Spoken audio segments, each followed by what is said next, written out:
Nào, con đi ra con Ngân nhé. Ra con Ngân lấy điện thoại về cho mẹ. Kia kia. Đánh nghe, siêu sao hết đấy. Nào, đi lại đi, đi à. Đi đi.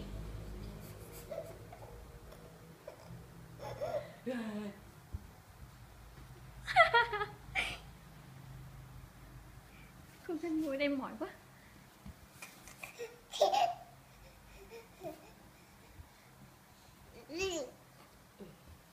Bước phải trụng chân vào cái bằng hết ra.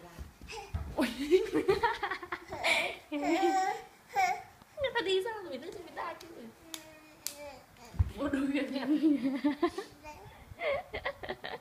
Các bằng chiêu cô Ngân đi. Bằng chiêu. Chi chành chành như nào? À, bom ơi. Chi chành chành đã. Chi chành chành nào, hoan hô với chi chành chành nào. À nhìn mẹ.